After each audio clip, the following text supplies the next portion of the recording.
सयानी बुआ। सयानी बुआ का नाम वास्तव में ही सयानी था, या उनके सयानेपन को देखकर लोग उन्हें सयानी कहने लगे थे, सो तो मैं आज भी नहीं जानती। पर इतना अवश्य कहूंगी कि जिसने भी उनका यह नाम रखा वह नामकरण विद्या का अवश्य पारखी रहा होगा। बचपन में ही वे समय की जितनी पाबंद थीं, अपना सामान संभाल कर रखने में जितनी पटु थीं, सचमुच उनकी व्यवस्था को देखकर चकित हो जाना पड़ता था। कहते हैं जो पेंसिल वे एक बार खरीदती थीं, वह जब तक इतनी छोटी न हो जाती कि उनकी पकड़ में भी न आए, तब तक उससे काम लेती थीं। उम्र के साथ साथ उनकी आवश्यकता से अधिक चतुराई भी प्रौढ़ता धारण करती गई, और फिर बुआ जी के जीवन में इतनी अधिक घुल मिल गई कि उसे अलग करके बुआ जी की कल्पना ही नहीं की जा सकती थी। उनकी एक एक बात पिताजी हम लोगों के सामने उदाहरण के रूप में रखते थे, जिसे सुनकर हम सभी खैर मनाया करते थे कि भगवान करे वे ससुराल में ही रहा करें, वरना हम जैसे अस्त व्यस्त और अव्यवस्थित जनों का तो जीना ही हराम हो जाएगा। ऐसी ही सयानी बुआ के पास जाकर पढ़ने का प्रस्ताव जब मेरे सामने रखा गया तो कल्पना कीजिए मुझ पर क्या बीती होगी। मैंने साफ इनकार कर दिया कि मुझे आगे पढ़ना ही नहीं, पर पिताजी मेरी पढ़ाई के विषय में इतने सतर्क थे कि उन्होंने समझाकर, डांटकर और प्यार दुलार से मुझे राजी कर लिया, और भगवान का नाम लेते लेते मैंने घर से विदा ली और उनके यहाँ पहुंची।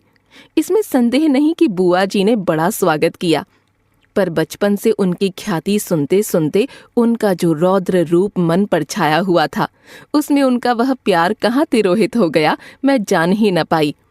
हाँ, बुआ जी के पति, जिन्हें हम भाई साहब कहते थे, बहुत ही अच्छे स्वभाव के व्यक्ति थे, और सबसे अच्छा कोई घर में लगा तो उनकी 5 वर्ष की पुत्री अन्नू। घर के इस नीरस व यंत्र चालित कार्यक्रम में अपने आप को फिट करने में मुझे कितना कष्ट उठाना पड़ा और कितना अपने आप को काटना छांटना पड़ा, यह मेरा अंतर्यामी ही जानता है। सबसे अधिक तरस आता था अन्नू पर। वह इस नन्ही सी उम्र में ही प्रौढ़ हो गई थी। न बच्चों का सा उल्लास, न कोई चहचहाहट। एक अज्ञात भय से वह घिरी रहती थी। घर के उस वातावरण में कुछ ही दिनों में मेरी भी सारी हंसी खुशी मारी गई। यूं बुआ जी की गृहस्थी जमे 15 वर्ष बीत चुके थे, पर उनके घर का सारा सामान देखकर लगता था मानो सब कुछ अभी कल ही खरीदा हो। गृहस्थी जमाते समय जो कांच और चीनी के बर्तन उन्होंने खरीदे थे, आज भी ज्यों के त्यों थे, जबकि रोज उनका उपयोग होता था। क्या मजाल कोई एक चीज भी तोड़ दे। एक बार नौकर ने सुराही तोड़ दी थी। उस छोटे से छोकरे को उन्होंने इस कसूर पर बहुत डांटा था। उन्हें बड़ा गर्व था अपनी सुव्यवस्था का। वे अक्सर भाई साहब से कहा करती थीं कि यदि वे इस घर में न आती तो न जाने बेचारे भाई साहब का क्या हाल होता। मैं मन ही मन कहा करती थी कि और चाहे जो भी हाल होता, हम सब मिट्टी के पुतले न होकर कम से कम इंसान तो अवश्य हुए होते।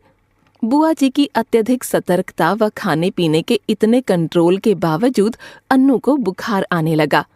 सब प्रकार के उपचार करने कराने में पूरा महीना बीत गया, पर बुखार न उतरा। बुआ जी की परेशानी का पार नहीं। अन्नू एकदम पीली पड़ गई। उसे देखकर मुझे लगता मानो उसके शरीर में ज्वर के कीटाणु नहीं, बुआ जी के भय के कीटाणु दौड़ रहे हैं, जो उसे ग्रसते जा रहे हैं। वह उनसे पीड़ित होकर भी भय के मारे कुछ कह तो सकती नहीं थी, बस सूखती जा रही है। आखिर डॉक्टरों ने कई प्रकार की परीक्षाओं के बाद राय दी कि बच्ची को पहाड़ पर ले जाया जाए और जितना अधिक उसे प्रसन्न रखा जा सके रखा जाए। सब कुछ उसके मन के अनुसार हो, यही उसका सही इलाज है। पर सच पूछो तो बेचारी का मन बचा ही कहाँ था। भाई साहब के सामने एक विकट समस्या थी। बुआ जी के रहते यह संभव नहीं था, क्योंकि अनजाने ही उनकी इच्छा के सामने किसी और की इच्छा चल ही नहीं सकती थी। भाई साहब ने शायद सारी बात डॉक्टर के सामने रख दी। तभी डॉक्टर ने कहा कि माँ का साथ रहना ठीक नहीं होगा। बुआ जी ने सुना तो बहुत आनाकानी की, पर डॉक्टर की राय के विरुद्ध जाने का साहस वे कर नहीं सकीं। जोर शोर से अन्नू के पहाड़ जाने की तैयारी शुरू हुई। पहले दोनों के कपड़ों की लिस्ट बनी, फिर जूतों की, मोज़ों की, गर्म कपड़ों की, ओढ़ने बिछाने के सामान की, बर्तनों की।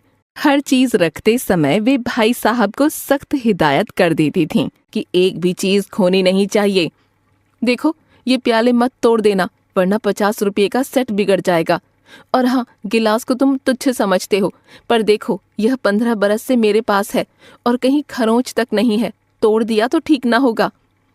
प्रत्येक वस्तु की हिदायत के बाद वे अन्नू पर आईं। वह किस दिन किस समय क्या खाएगी उसका मीनू बना दिया। कब कितना घूमेगी, क्या पहनेगी, सब कुछ निश्चित कर दिया। मैं सोच रही थी कि यहाँ बैठे बैठे ही बुआ जी ने इन्हें ऐसा बांध दिया कि बेचारे अपनी इच्छा के अनुसार क्या खाक करेंगे।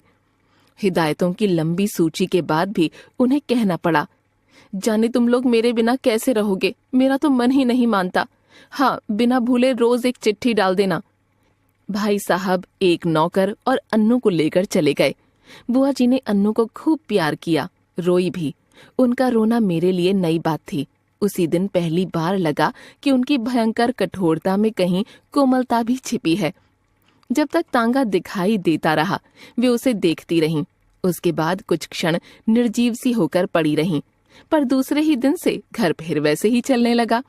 भाई साहब का पत्र रोज आता था, जिसमें अन्नू की तबीयत के समाचार रहते थे। बुआ जी भी रोज एक पत्र लिखती थीं, जिसमें अपनी उन मौखिक हिदायतों को लिखित रूप से दोहरा दिया करती थीं। मेरे मन में आता कि कह दूं, बुआ जी रोज पत्र लिखने का कष्ट क्यों करती हैं?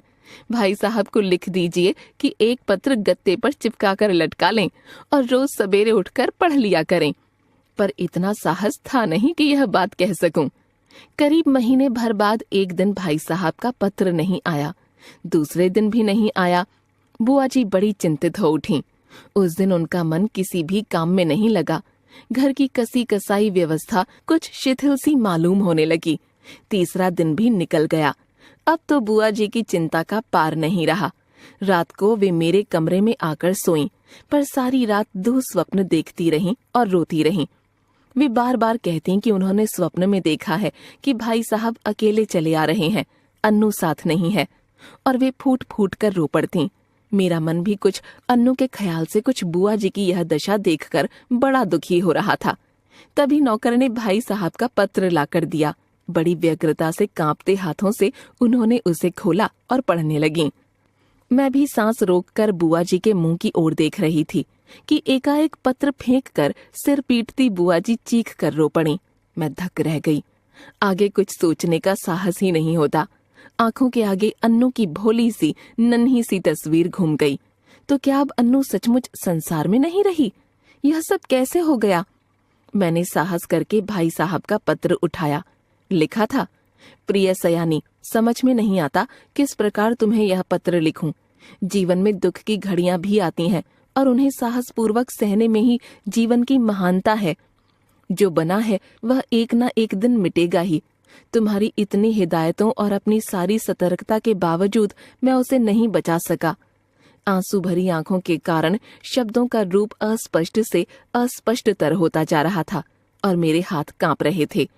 मेरी आंखें शब्दों को पार करती हुई जल्दी जल्दी पत्र के अंतिम हिस्से पर जा पड़ी। धैर्य रखना मेरी रानी, कल 4 बजे तुम्हारे 50 रुपये वाले सेट के दोनों प्याले मेरे हाथ से गिरकर टूट गए। अन्नू अच्छी है, शीघ्र ही हम लोग रवाना होने वाले हैं। 1 मिनट तक मैं हतबुद्धि सी खड़ी रही, समझ ही नहीं पाई यह क्या से क्या हो गया। यह दूसरा सदमा था।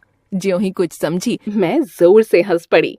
किस प्रकार मैंने बुआ जी को सत्य से अवगत कराया वह सब मैं कोशिश करके भी नहीं लिख सकूंगी, पर वास्तविकता जानकर बुआ जी भी रोते रोते हंस पड़ी। 5 आने की सुराही तोड़ देने पर नौकर को बुरी तरह डांटने वाली बुआ जी 50 रुपये वाले सेट के प्याले टूट जाने पर भी हंस रही थीं, मानो उन्हें स्वर्ग की निधि मिल गई हो।